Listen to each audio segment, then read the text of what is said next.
So you want to start with getting yourself some nice bell peppers. You can use red, yellow, green if you want, orange. And then you need to char them. So you can do that several ways. You can put the peppers whole, just like this, on your grill and just blacken them till they're blackened all over, blistered. Or you could put them on a bake sheet, stick them under the broiler in your oven. Take that pepper and just open it up like this, see? You want to keep it together because you're going to be stuffing it. And then don't rinse the pepper. People make that mistake. They rinse the pepper and they rinse all of the flavor away. So instead, just take a paper towel and wipe out the seeds. You may have to vacuum afterwards, but that's all right. So you take out those seeds with a paper towel. So if you start rinsing them underwater, you're just going to take away a lot of the flavor. And so what if there's a couple seeds left in it? You've eaten worse things than the seeds and peppers. Okay, so once it's like that, once you've got them like that, then you can set them aside and work on the filling. It's going to be an eggplant and cheese filling with capers and olives.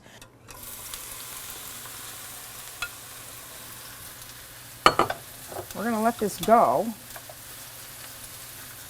and give this a little bit of salt. We'll correct the seasonings later on as well, so some salt and some pepper. And we really want this to cook down until the eggplant has a little color on it and it's soft. You see how much this eggplant has now cooked down. That's because all of the water has been exuded out of it. And it's got a nice little color to it. So it's going to add really great flavor for the filling. So now we can take this out.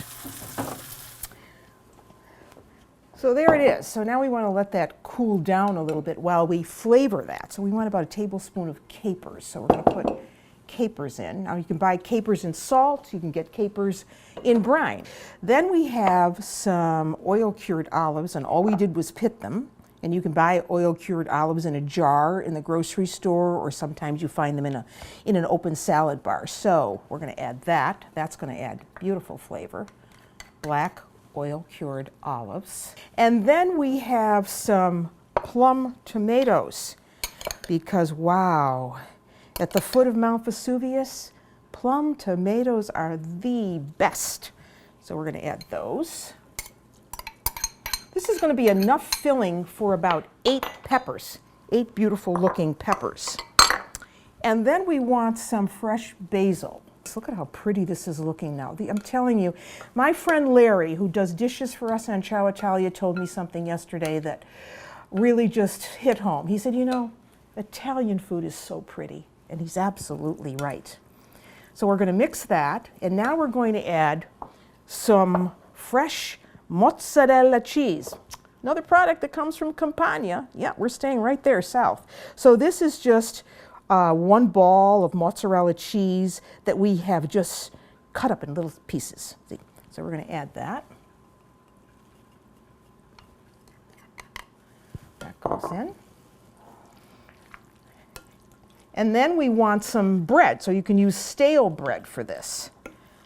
So any bread that you have left over, I usually just keep it in a bag in the freezer, and then I use it when I need it for whatever recipe I'm making.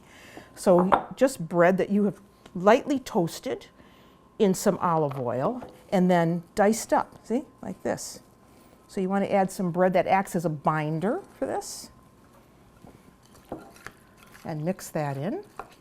And while you're doing that, of course, the bread was going to absorb these other flavors from the tomatoes and the olives and the capers. Okay, that's looking good. So now we can clear the decks, fill the peppers. So just brush the dish rather, with olive oil. See? Okay. Then here are our peppers. So this recipe will serve 8 easily, maybe even more, depending on the size of your pepper. So they're laid out flat. We took all of the skin off, as you saw. And now we can take some of this mixture and put them right in the pepper, see, just like that. Don't overstuff them because they'll split. So just, you know, a couple heaping tablespoons, and then gently, gently roll them. If they split while you're doing this, don't worry, you can always fix it in the bowl. So there is one. And we're going to put something on top of that before we bake them. And here's our, they're very delicate, so you got to be careful here. So here's our second one. Oh my God, I have enough filling for an army. Again, just roll them gently. There's two. So now the next thing we have to do is combine some breadcrumbs. So here we have some fresh dried breadcrumbs. About a cup, I would say, depending on how many peppers you're doing. And here is a half a cup of grated Parmigiano-Reggiano right here. Remember, that's that cow's milk cheese that comes from Emilia-Romagna and has such a wonderful flavor when it's young, and then as it ages, it's great for grating. So we're going to mix the cheese and the breadcrumbs together. Depending on the size of the peppers too will determine how much of this you use. Okay, that's looking good. And now a drizzle of olive oil. Oven's on, 350. Here we go.